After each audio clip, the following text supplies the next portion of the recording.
আসসালামু আলাইকুম ভাই বোনেরা, কেমন আছেন? আশা করি সবাই ভালো আছেন। দূরে ও কাছের যে যেখান থেকে দেখছেন, রেশমা নুপুর ছোট রান্নাঘর থেকে সকলকে স্বাগতম। আজ আপনাদের মাঝে নিয়ে আসছি আরও একটি মজাদার রেসিপি, খুবই সুস্বাদু ও মজাদার। চলেন ঘুরে আসি মেন রেসিপি থেকে। এখানে আমি কিছু পাবদা মাছ নিয়েছি। এই যে দেখেন, পাবদা মাছগুলো মোটামুটি বড়ই আছে। এখন আমি মাছগুলোকে সুন্দর করে কেটে নেব। কেটে ধুয়ে পরিষ্কার করে নিয়েছি। দেখেন, এই যে মাছগুলো একটু কালো কালো ছিল, এখন ধোয়ার পরে কতটা ফর্সা হয়ে গিয়েছে। এখন এখান থেকে আমি অল্প কিছু মাছ রান্না করার জন্য নিয়ে নেব। সবগুলো মাছ নেব না, অল্প কিছু মাছ আমি নিয়ে নিচ্ছি। দেখেন, এই যে এখানে আমি দিয়ে দিচ্ছি এখন স্বাদ মতো লবণ, হলুদ গুঁড়ো,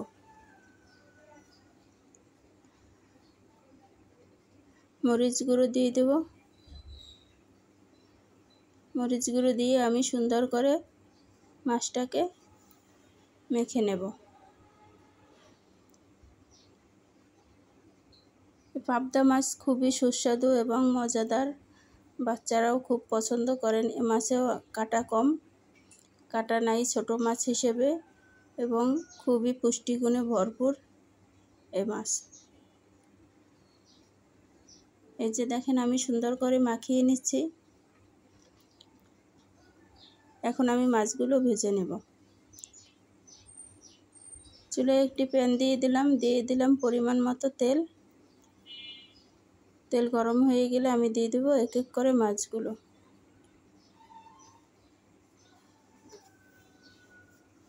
দেখেন, মাছগুলো দিয়ে দিচ্ছি। মাছ দেওয়া শেষ। এখন আমি একটু অপেক্ষা করব মাছের হওয়ার জন্য। এক পিঠ হয়ে গেলে আমি উল্টে নিচ্ছি।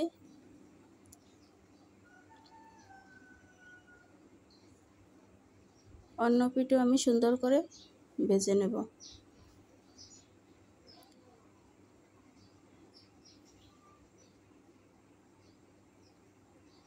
এই যে দেখেন, আমার মাছ এপিঠ ওপিঠ দোনো পিঠই সুন্দর করে ভাজা হয়ে গিয়েছে।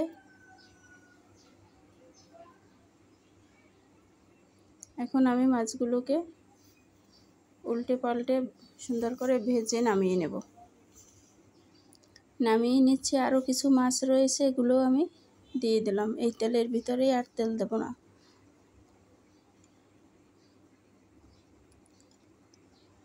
দিয়ে দিলাম মাছগুলো, এগুলো আমি সুন্দর করে আবার উল্টে পাল্টে ভেজে নিচ্ছি।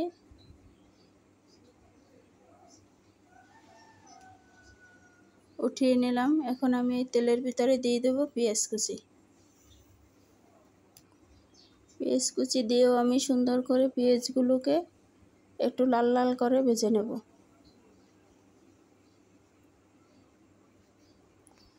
এভাবে মাছ ভুনা করে খেলে খুবই সুস্বাদু এবং মজাদার হয়। একবার খেলে বারবার খেতে মন চাবে। ছোট বড় সকলেরই পছন্দ হবে। তাই ভিডিওটা স্কিপ না করে সাথেই থাকুন, দেখতে থাকুন। আমার পেঁয়াজ ভাজা শেষ। দিয়ে দিলাম আদা রসুন বাটা, জিরা বাটা। মশলা দিয়ে আমি একটু নেড়েচেড়ে কষিয়ে নিচ্ছি। দিয়ে দিলাম অল্প পরিমাণে পানি।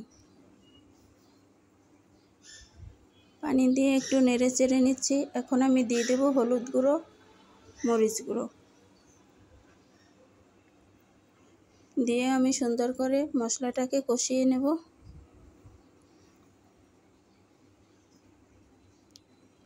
অবশ্যই মশলা ভালো করে কষিয়ে নেবেন। যত সুন্দর করে কষিয়ে নেবেন, ততই স্বাদ বেড়ে যাবে মাছের। এই যে দেখেন, আমি কষিয়ে নিচ্ছি। একটু পানি দিয়েও আমি আবার কষিয়ে নিচ্ছি।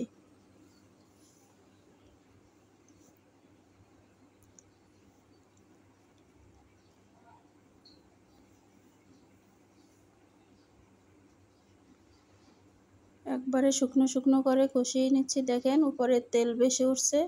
এভাবে কষিয়ে নিলে দেখবেন উপরে এভাবে তেল বেশি উঠবে। এখন আমি দিয়ে দিলাম পরিমাণ মতো পানি। পানি দিয়ে একটু নেড়েচেড়ে মশলাটাকে মিশিয়ে নিলাম। এখন অপেক্ষা করব বলক আসার জন্য। এদিকে আমি নিয়ে নিয়েছি কিছু টমেটো। এই টমেটোগুলো ফ্রিজে রাখা টমেটো। দেখেন একবারে বরফ জমে আছে। এখন আমি এই টমেটোগুলোকে দিয়ে দেব। এই যে দেখেন বলক এসে গেছে, আমি এখন টমেটো দিয়ে দিচ্ছি।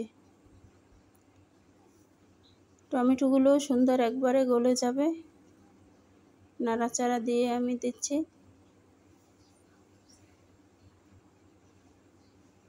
এই যে দেখেন টমেটো কত সুন্দর গলে গিয়েছে। এভাবে ফ্রিজে রেখে সারা বছরই আপনারা টমেটো খেতে পারেন। স্বাদ আগের মতোই, কোনো ভিন্নতা নেই। এখন আমি দিয়ে দিচ্ছি মাছগুলো। এক এক করে বেজে রাখা মাছগুলো দিয়ে দিলাম। এই যে দেখেন সবগুলো মাছ দেওয়া শেষ। এখন আমি একটু নেড়ে চেড়ে দিচ্ছি।